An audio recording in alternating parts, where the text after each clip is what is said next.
Olá, eu sou Isabela Lubrano e esse é o capítulo 15 de A Pata da Gazela, um romance de costumes, uma comédia de enganos que se passa na época da corte brasileira, lá no Rio de Janeiro, capital do Império. A gente já está entrando na reta final da nossa história. Vamos ver o que vai acontecer então. Capítulo 15. Seriam 4 horas da tarde. Amélia, já vestida para o jantar, esperava o noivo trabalhando em um bordado de tapeçaria.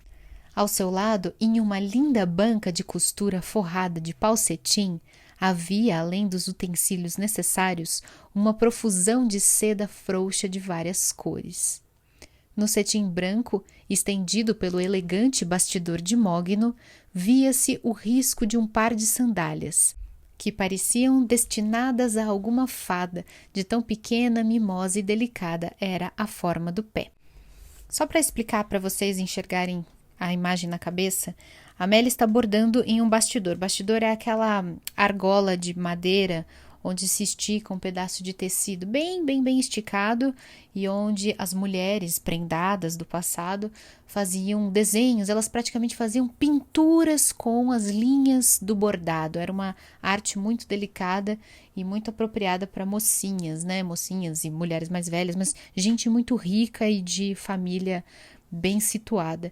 E o que havia ali no bastidor, né, dentro daquele círculo de tecido esticado, era o risco de um par de sandálias, ou seja, uma espécie de esboço, como se feito a lápis, né, para que ela fizesse em cima o bordado. Então era o molde para ela bordar em cima, tá? Só para vocês entenderem, ela estava bordando no bastidor um par de sandálias. Esse era o tema que ela escolheu. Ela não escolheu uma flor, um passarinho, uma cena religiosa, nada dos temas habituais. Ela resolveu bordar um par de sandálias. Vamos continuar. Um dos esboços estava ainda intacto.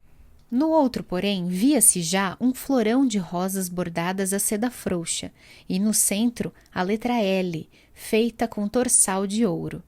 Era naturalmente a inicial do nome, em cuja tensão a moça trabalhava.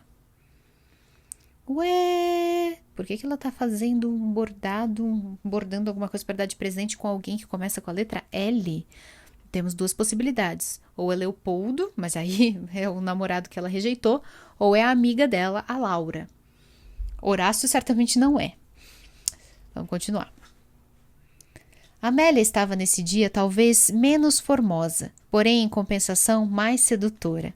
Certa expressão lânguida, ou de cansaço ou de melancolia, embotava a flor de sua habitual lindeza, desmaiando o matiz dos lábios e das faces, velando o brilho dos olhos pardos. Seu trajo branco ainda mais ameigava sua fisionomia. Não há para arrebatar os sentidos como essa languidez da mulher amada. Parece que ela vergava com exuberância do amor, como a planta muito viçosa quando concentra a seiva que não brota em flor. O homem querido se regozija pensando que suas palavras e suas carícias podem, como os orvalhos celestes, reanimar e expandir o coração da mulher amada. Talvez em Amélia não fosse esse desmaio, senão o efeito da fadiga do baile e das cismas da noite mal dormida. Enquanto bordava, o ouvido da moça atento esperava algum rumor que lhe anunciasse a chegada do noivo. Um carro parou à porta e momentos depois soaram na sala de visitas os passos de alguém. Era Horácio. Vendo a moça na saleta próxima, o leão dirigiu-se a ela com familiaridade, a que lhe dava direito seu título de noivo. Trocados os cumprimentos usuais, sentou-se junto ao bastidor. O que está bordando? Amélia fez um gesto para cobrir o bordado. Deixe ver, insistiu o moço. Não vale a pena. Ah! Essa exclamação desfez-se nos lábios do mancebo em um sorriso de júbilo. É um presente de anos para uma amiga, disse Amélia. Não são para a senhora? Não, respondeu a moça admirada. Está zombando comigo? Veja! A unha de nácar da moça mostrou o L bordado a ouro. Pois há quem tenha esse pezinho mimoso, a não ser a minha noiva? Disse Horácio, rindo-se. Eu? Exclamou Amélia, enrubescendo. Pobre de mim! Lembra-se do que me prometeu ontem à noite. Uma nuvem de tristeza cobriu o lindo semblante da moça. Com a fronte pendida e os olhos baixos, parecia contraída por uma dor íntima. Amélia? Ontem não tive ânimo de contrariá-lo. Fiz mal, desculpe-me. Então sua promessa? Disse o moço com ironia. Amélia voltou o rosto para esconder uma lágrima. Acredite, o que me pede, não posso, não tenho forças para fazer. Se o senhor soubesse... E, entretanto, deve saber porque... Eu lhe suplico, não falemos disso agora. Depois eu lhe direi, prometo-lhe. Não se dê a esse trabalho. Já sei o quanto basta. Zombou de mim. Horácio levantou-se visivelmente despeitado e volveu os passos pela sala. Amélia continuou a bordar, talvez para disfarçar o seu vexame. Decorridos alguns instantes, Horácio, lançando um olhar para a moça, ocupada com seu bordado, viu alguma coisa que o sobressaltou. A fímbria do vestido, suspensa na travessa do bastidor, devia descobrir o pé da moça para quem estivesse sentado à sua esquerda. O leão aproximou-se na esperança de surpreender o avaro tesouro que se roubava a seus olhos. Não sabia que bordava tão bem. Ora, não tenho paciência para esses trabalhos. Se não fosse uma dívida... Como? Não é mais presente de anos? Uma e outra coisa. Ou talvez nenhuma nem outra, disse Horácio, adoçando o tom da ironia. Que necessidade tinha eu de enganá-lo? Disse Amélia com um doce ressentimento. Uma amiga minha. Cujo nome não consta. É segredo, atalhou a moça com facerice. Ah, é segredo? Inviolável. Ela não quer por coisa alguma que saibam, nem mesmo suspeitem. Que é sua amiga? Ora, que tem um pé desse tamanho, disse a moça mostrando o bordado. Deveras? Acudiu Horácio. Ela pensa que há um aleijão e sente uma tristeza. Na verdade, possuir um tesouro, um primor, admira como sua amiga já não morreu de desgosto. Mas falando sério, não é natural que uma moça tenha o pé de uma menina de 7 anos. Não sei se é natural, mas sublime asseguro-lhe que é. Há certas graças na mulher que devem ficar sempre meninas. As uris, as fadas, as deusas são assim.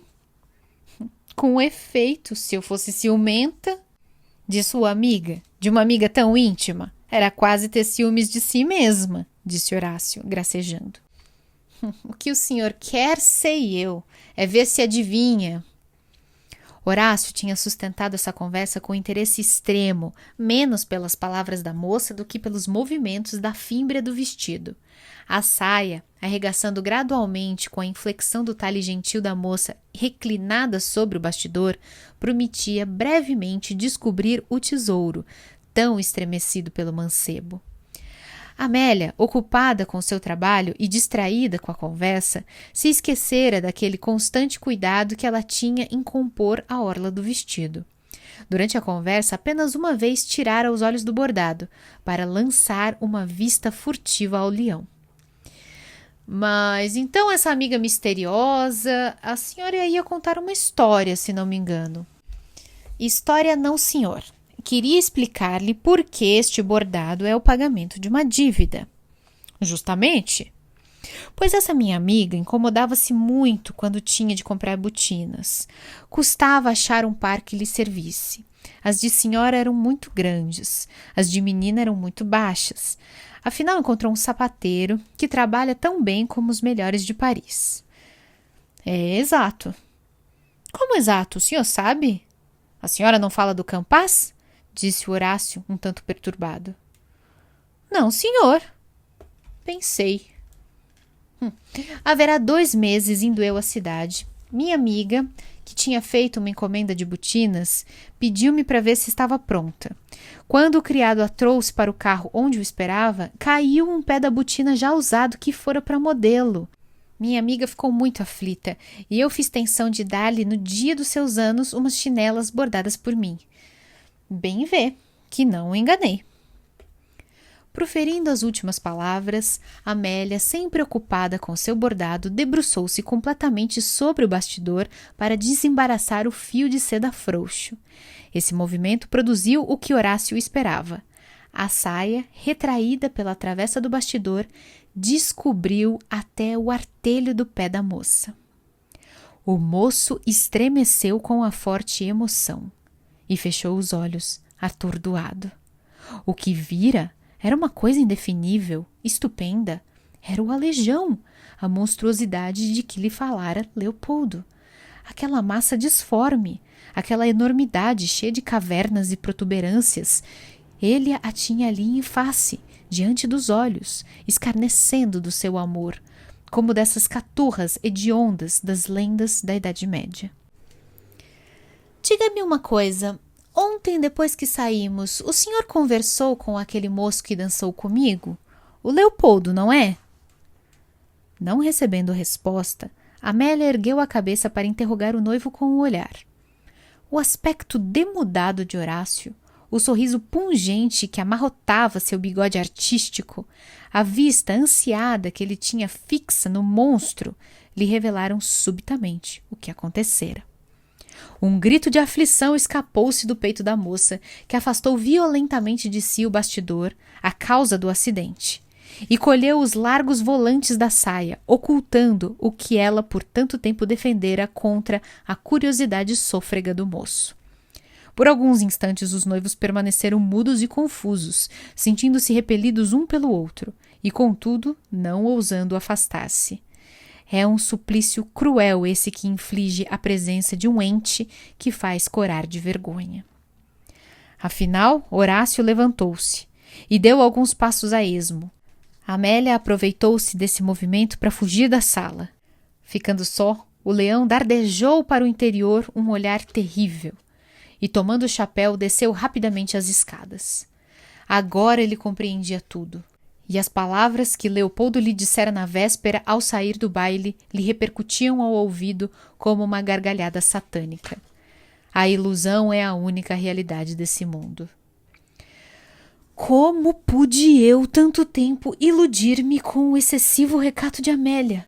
Como não desconfiei do pudor selvagem que velava semelhante a um dragão sobre o terrível segredo?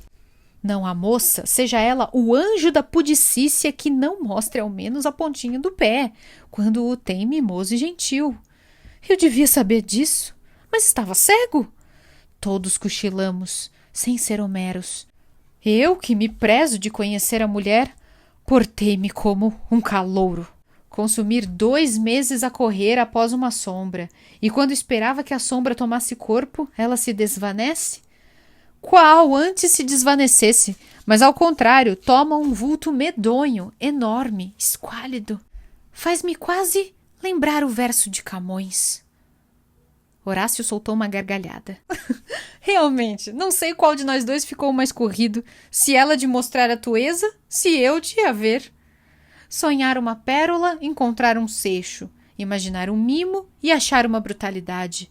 Desejar um botão de rosa e colher uma túbara. Se os rapazes souberem disso, estou desonrado. Como posso eu mais apresentar-me na rua do ouvidor quando a coisa divulga-se? Todo o asno terá direito de atirar-me o coice, como ao leão moribundo da fábula. Horácio começou a refletir se fizera bem saindo tão precipitadamente da casa dos Salles. Moderou o passo e olhou o relógio. Eram perto de 5 horas. Se voltasse, chegaria tarde. Demais, como explicar a retirada e a volta? Em todo caso, pensou o leão, a fortuna não me desamparou de todo. Assim como a ilusão durou até hoje, podia prolongar-se mais algumas semanas e... Tremo de horror quando me lembro que podia estar atado àquele moirão, àquele poste.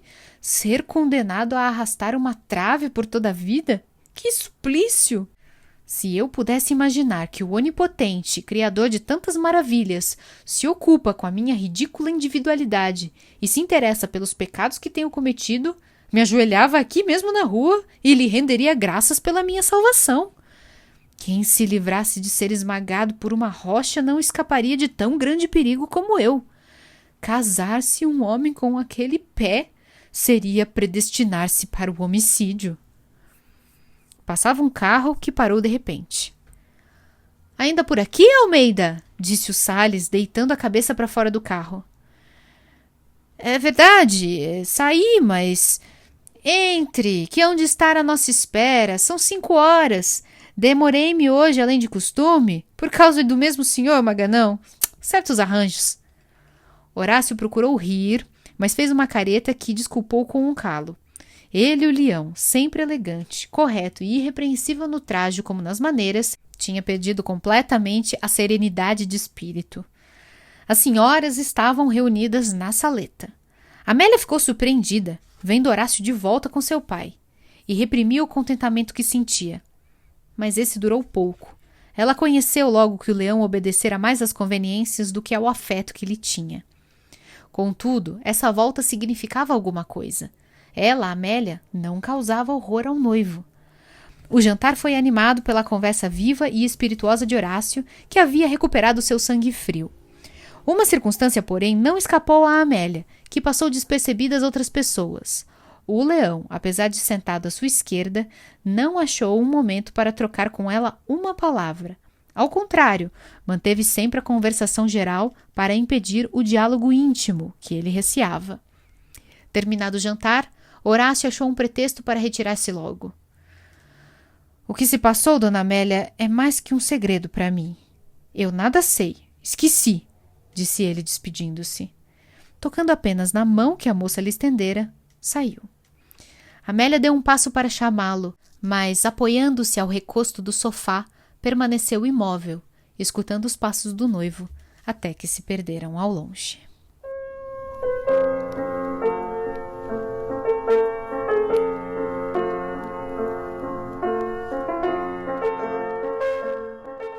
Tudo foi descoberto agora ao final desse capítulo 15. Finalmente Horácio descobriu o verdadeiro pé de Amélia. E acho que ele vai ser muito cafajeste, coitadinha, a partir de agora, hein? Ele vai, enfim. Ele não é uma pessoa muito ética, o Horácio, então, coitada da Amélia. Na certa não vai ser bonito o que vai acontecer. Eu acho, pelo menos, que não vai. É o que vamos descobrir no nosso próximo encontro. Muito obrigada por ter ouvido até agora. A gente se vê então.